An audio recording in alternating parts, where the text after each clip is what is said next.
After that public hearing, I suggest that this town moves immediately to start revitalizing the portions of the waterfront over which we have direct control. In talking to the various administrators at the college and their faculty members, and given the fact that the college has yet to launch a capital campaign, I get the sense that there still isn't consensus within the college over what they want to do on all three of their properties on the riverfront, and that's fine. And given the fact that no money has been raised, those initiatives are probably several years down the road. But we can't wait to continue to let our marina, for example, deteriorate more than it already has. So let's talk first about the Chestertown Marina. This marina was purchased by the town on May 17th of 2012. We need to move forward with rehabilitating this facility. We've had it now for a year and a half, and we really haven't done a whole lot down there.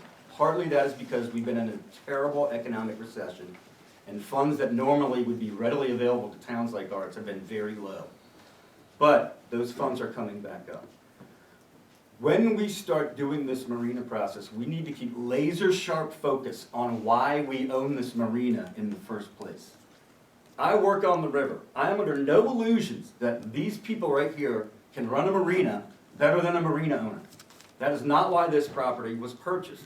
This property was purchased because in the private sector, the margins were so slim that the maintenance has been deferred for a couple of decades, and it's fallen into such a state of disrepair that no private investor in their right mind is going to go down and spend the money that needs to be spent on a business with very small margins to begin with.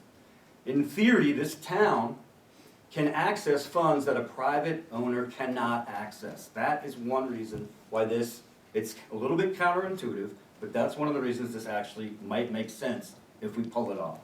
Secondly, this marina was bought to preserve public access to the river, access for people on foot walking through town, access for our residents that want to have boats in a slip or launch a boat, and equally as importantly, access for people that want to come visit our town by the Chester River.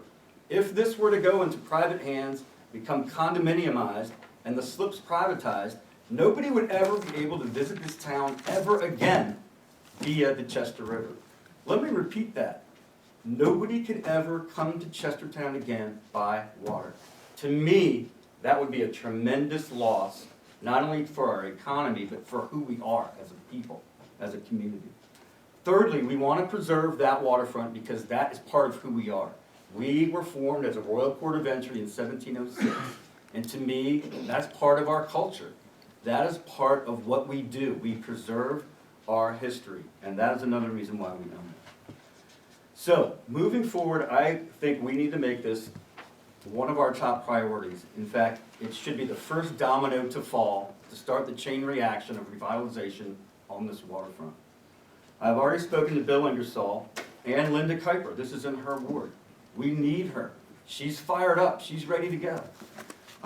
We have $40,000 that we've been holding on to for engineering work to help us design this marina.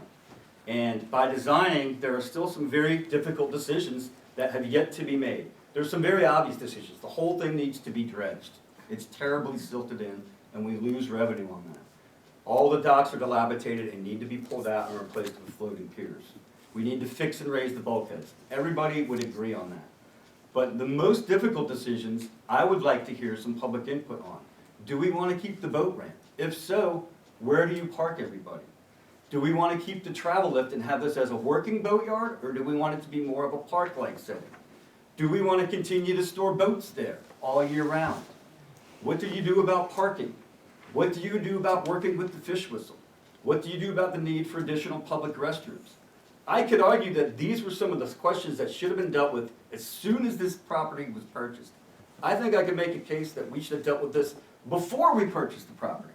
But that's water under the bridge, and this is what I've inherited. But those questions need to be answered. So as part of this RFP, what I would suggest is that we schedule, when we hire this engineer, a public charrette style of meeting with the engineer present, where we lay out the issues at the marina, invite the public to attend with the designer present, and hopefully a design will come out of that public input. Once the initial design is done with public input, Then we post the design online and in the foyer and have another public meeting where we hear from the naysayers again. And try to come, we're never gonna please 100% of this town. It's not possible, trust me, I've tried. But we need to come up with the design so that I can go out and raise money for you guys. I don't know how much this is gonna cost, because we don't know what we wanna do. That needs to be the first step, and that should start right away. I'm hoping that we can we'll get this RFP out, again with everybody's approval here, tomorrow if we need to. That we can hire this person by early spring, but we can have an initial design done, hopefully by the end of the summer, that we can get more public input and have this design done at the latest by the end of this year. And then we need to aggressively go out and seek money from anybody that can fund this. We need to make amends with the county commissioners. They have to be on board.